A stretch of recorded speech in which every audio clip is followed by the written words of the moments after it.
Alors il y en a beaucoup qui disent que l'intelligence artificielle va tous nous remplacer et on va tous mourir. Bon, on n'en est pas encore là. Alors aujourd'hui dans cette vidéo, je ne vais pas vous parler de l'intelligence artificielle qu'on utilise chez Boston Dynamics pour pouvoir faire des robots qui marchent ou qui courent et qui se relèvent s'ils sont tombés. Je ne vais pas non plus vous parler de l'intelligence déductive, l'intelligence artificielle déductive qui vous permet de déduire à partir d'une simple radiographie si vous avez un cancer des poumons. Non, je ne vous en parlerai pas. Aujourd'hui, je vais vous parler de l'intelligence artificielle générative et plus précisément de l'intelligence artificielle générative de texte comme ChatGPT ou Gemini par exemple.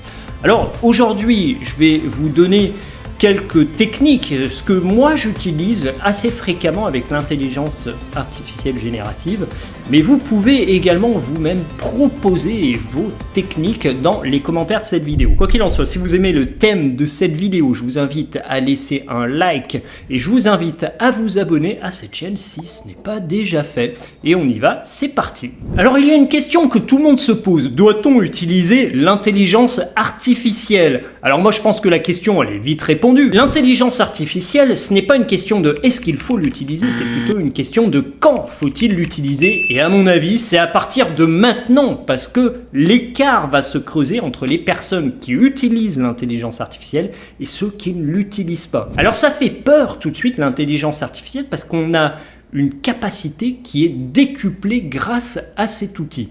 Mais je veux que vous compreniez quelque chose et je vais vous donner une image pour voir qu'en fait, il ne faut pas avoir tant peur que ça de l'intelligence artificielle. Et si on regarde par exemple ce qui se passe dans le monde agricole, il y a des centaines d'années, on va dire, voire des milliers d'années, les êtres humains cultivaient directement à la main. Ils avaient peut-être un petit bâton pour pouvoir creuser la terre, mais ils mettaient leurs graines à la main et puis ils faisaient tout à la main en marchant. C'était assez difficile. Puis il y a eu un deuxième step, ils ont eu des bœufs qui tiraient des charrues. Donc là, ça demande un petit peu plus d'outillage parce qu'il faut pouvoir créer les charrues, il faut pouvoir les attacher sur le bœuf, donc il faut être un petit peu plus intelligent pour pouvoir utiliser tout ça. Mais quoi qu'il en soit, le travail allait un peu plus vite et on arrivait à pas mal de choses. Le troisième step, vous le comprenez, c'est le tracteur. Le tracteur peut remplacer une centaine de paysans avec des bœufs qui tirent des charrues. Et là, c'est presque automatisé, mais vous voyez toujours, il y a un gars à l'intérieur du tracteur qui va appuyer sur les boutons. Donc il y a eu une progression comme ça et bien évidemment le gars qui dispose de son tracteur a une production qui est beaucoup plus élevée que celui qui est tout seul à la main. Et aujourd'hui ça ne fait pas de débat, on ne va pas faire de l'agriculture sans les tracteurs. Alors l'intelligence artificielle, il faudrait la voir sous cette image. Au tout début, regardez bien ce qui se passait, c'est qu'on écrivait un texte à la main. Donc on devait réfléchir les idées et puis on écrivait à la main. Ensuite, on a eu les ordinateurs qui nous ont permis de mettre en page et on a gagné beaucoup plus de temps parce qu'on est capable de couper des textes, de recopier des textes, copier, coller, déplacer des choses et de faire des mises en page qui sont très belles et très rapides surtout à mettre en place. Alors vous voyez qu'il y a vraiment eu ce jump. Et maintenant, l'intelligence artificielle va vous permettre d'écrire ce texte directement.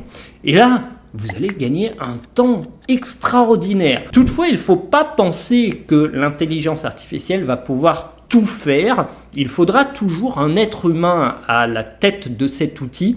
Et c'est aujourd'hui les techniques que je vais vous expliquer et qui vont vous montrer qu'en fait, vous avez un outil qui est assez formidable, qui vous permet d'aller plus vite, de produire, mais il faut quand même avoir une certaine maîtrise de cet outil. Et pour vous donner un exemple, encore une fois, il faut voir que, par exemple, si vous voulez couper un arbre, vous pouvez le couper avec une hache, c'est-à-dire à la main presque. Ça va être long, ça va être fastidieux, mais vous pouvez le faire. Par contre, si vous pouvez utiliser une tronçonneuse, si vous savez vous s'en servir, eh bien, vous pourrez couper l'arbre sans qu'il vous tombe sur la tête. Et c'est plutôt pas mal. Alors, il faut bien voir que cette transformation-là, avec l'intelligence artificielle, elle va être très violente. Et à mon avis, il vaut mieux se mettre à la page pour pas être laissé sur le chemin. Alors, quand on va utiliser l'intelligence artificielle, il ne faut pas imaginer qu'elle va tout faire.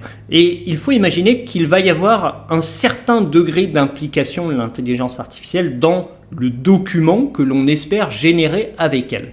Et selon moi, il faut essayer de distinguer plusieurs types. On a par exemple l'article de blog qui va être différent du roman, qui va être lui-même différent de la fiche produit ou d'un rapport ou d'autres documents possibles. Ici, il faut bien voir qu'il y a des documents pour lesquels on va utiliser beaucoup plus l'intelligence artificielle et parfois beaucoup moins, mais il y aura toujours l'être humain qui va être au cœur de cette action. Et alors, moi, je pense qu'il faut distinguer en fait les contenus à impact et les contenus qui n'ont pas d'impact ou très peu d'impact. Et ici, j'entends que les contenus qui ont un impact, c'est-à-dire qu'il faudra qu'un humain se décide à la lecture de ce contenu. Donc, par exemple, si vous faites un article de blog, vous avez peut-être un intérêt à déclencher l'émotion chez votre lecteur. Et là, votre aptitude humaine doit ressortir dans cet article. Par contre, si on fait une fiche produit ou une description de vidéo YouTube, c'est principalement pour les algorithmes, pour qu'on soit bien référencé, mais il n'y a pas un être humain qui va se décider à la suite de cette description. Donc là, peut-être que l'intelligence artificielle peut faire beaucoup de boulot. Et ici, moi, je fais les choses suivantes. S'il n'y a que très peu d'impact, je vais laisser principalement l'intelligence artificielle faire le boulot. Je vais dire tout simplement, fais-moi une fiche produit d'une table basse par exemple. Et vous pouvez essayer chez vous sur ChatGPT ou sur Gemini. Vous allez être très surpris du résultat immédiat. Vous aurez au moins une base de travail. Et ça, c'est très important parce que quand on produit, quand on réfléchit, souvent on part d'une page blanche et en fait, l'intelligence artificielle vous sert vraiment à remplir directement cette page blanche. Et après, là, on est bien entraîné en France. C'est qu'on est très critique et on peut décider ça correspond bien, ça correspond pas et on peut changer. Et là, vous remarquez que vous allez très vite grâce à ça. Pour un article de blog, on peut laisser l'intelligence artificielle générative de texte nous donner une idée de la structure de l'article. Par exemple, si on demande de nous faire un article au sujet de la guerre sur les composants électroniques entre les USA et la Chine, on peut demander à l'intelligence artificielle de nous structurer l'article, d'avoir l'introduction, le développement et la conclusion. Il y aura sûrement des arguments qui sont très intéressants et qu'on peut réutiliser.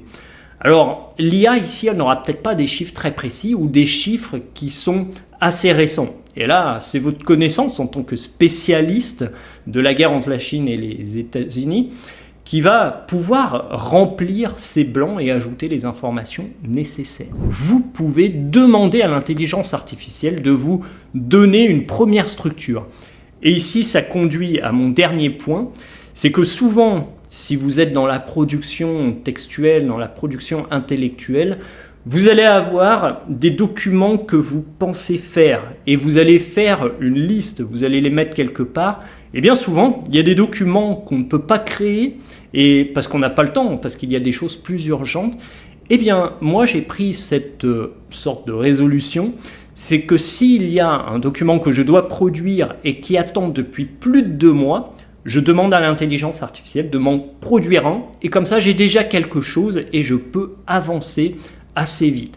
Alors parfois ça sert bien et quand on est entrepreneur, quand on a besoin de faire des landing pages par exemple ou de faire des sites internet pour pouvoir présenter son activité, l'IA est vraiment très utile ici, elle vous permet d'avancer très vite sans perdre des semaines et des semaines à ne rien faire. Voilà, j'espère que vous avez aimé cette vidéo, vous pouvez bien sûr mettre un like, la partager sur vos réseaux sociaux et glissez vos commentaires si vous avez vos propres techniques. Je suis curieux de savoir comment vous utilisez l'intelligence artificielle générative de texte. Et je vous dis à très bientôt dans un prochain 5h50.